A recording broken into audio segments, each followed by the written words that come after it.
HAM Amerika Serikat untuk mengajukan tuntutan pidana terhadap Boeing ini karena ya Kementerian Hukum dan HAM itu menemukan ada pelanggaran perjanjian terhadap kesepakatan damai yang mereka bikin bersama Boeing di tahun 2021 lalu.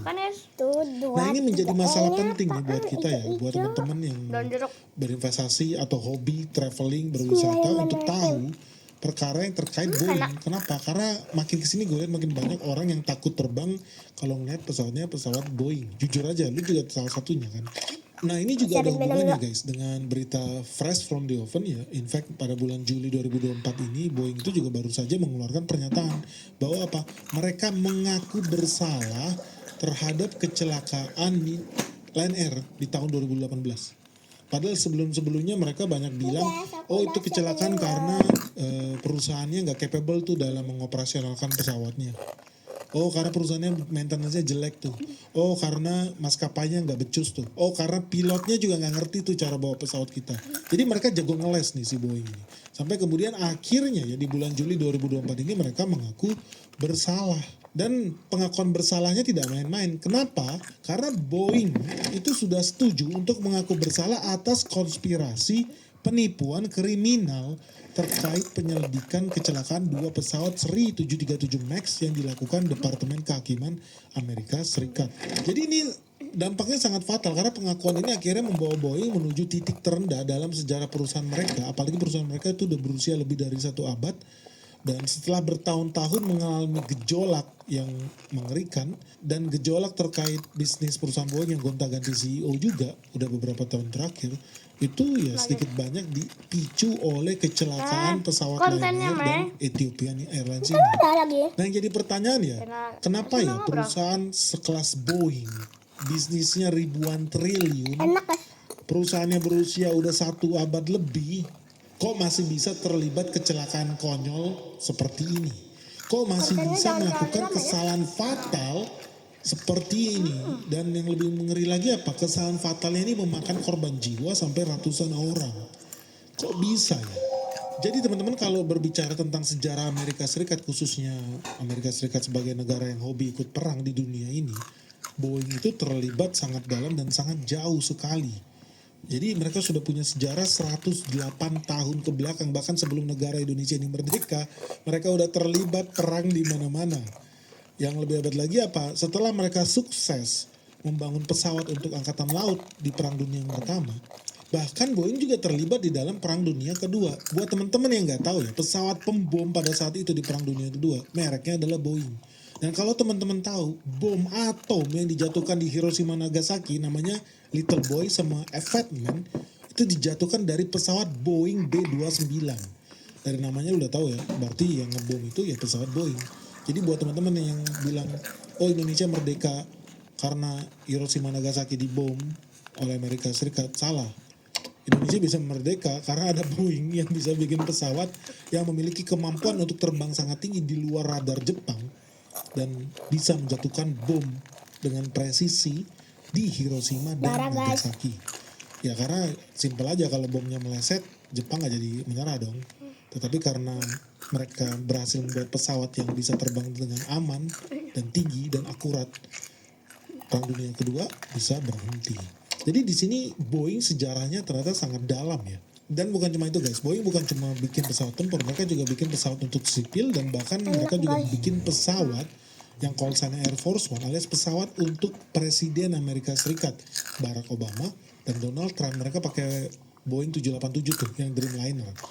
Jadi begitu hebatnya nih Boeing, mereka bisa transisi duitnya dari militer, sekarang mereka masuk ke bisnis sipil. Dan yang lebih hebat lagi, mereka bukan cuma bikin pesawat terbang di bumi ini loh. Kalian pernah dengar Project Apollo 11 yang kirim manusia pertama kali ke bulan di tahun 1969 itu menggunakan engine roket yang dibuat oleh Boeing. Jadi Boeing ini bukan cuma ahli ngebom, bukan cuma ahli nerbangin pesawat, bikin pesawat buat presiden, tapi mereka juga ahli mengirim manusia ke bulan. Literally ngirim manusia ke bulan pakai roket, mesin roket buatan mereka. So ini perusahaan yang nggak main-main ya. Sejarahnya ratusan tahun, keahlian teknologinya ya sangat mumpuni. Nah tapi buat rakyat umum, mungkin kalian nggak tahu lah soal Apollo 11 ya, atau Yuri Gagarin atau Neil Armstrong. Tetapi teman-teman pasti pernah dengar nama Boeing. Itu karena apa? karena mereka membuat sebuah jenis pesawat yang sangat populer, pesawat narrow body yang dinamakan Boeing 737. Nah ini membuat kemudian nama Boeing itu sangat terkenal di kalangan rakyat sipil yang hobinya jalan-jalan atau menggunakan pesawat terbang.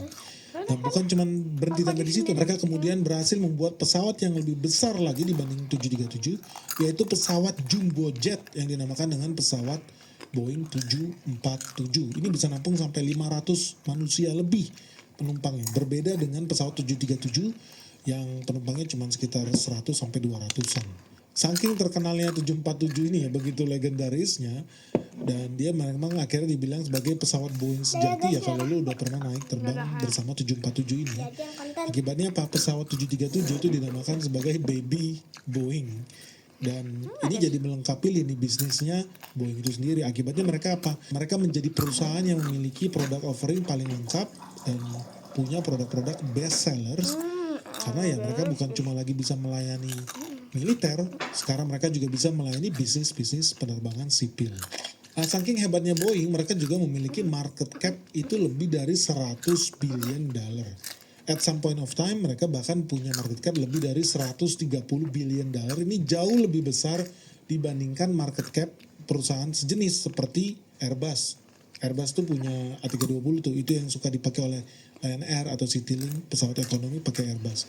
Lalu Lockheed Martin, pesawat yang ngebomin Palestina itu lu udah tahu juga. Itu market cap-nya masih di bawah Boeing tuh, ketika Boeing itu berada di puncak kejayaannya. Dan kalau lu bicara soal pesawat yang lucu-lucu lah, kayak Embraer, Bombardier, Textron, Dassault, itu semua nilainya sangat jauh, mungkin gak ada 10% ya dari market cap-nya si Boeing itu sendiri. Jadi dari sini kita bisa lihat bahwa apa? Bahwa perusahaan Boeing ini bukan cuman legendaris ya, dia punya sejarah sampai ratusan tahun. Bukan cuma perusahaan militer biasa ya, mereka juga sebagai bisnis, mereka punya bisnis yang sangat bagus. Sehingga mereka bisa menjadi top of mind market leader di bisnis pesawat terbang dunia. Sampai kemudian negara api menyerang.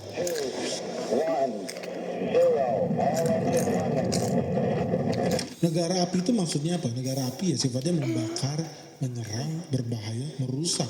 Dan ini juga merasuk ke dalam perusahaan Boeing ini. Jadi buat teman-teman yang bingung, kenapa bisa ya perusahaan yang tadinya sangat dipercaya dengan sejarah ratusan tahun, pengalaman yang begitu banyak, dan bisa menghasilkan jet engine yang luar biasa terbaik di kelasnya, kok bisa-bisa berubah menjadi perusahaan yang memiliki kecelakaan pesawat yang tragis dan rutin. Kenapa rutin?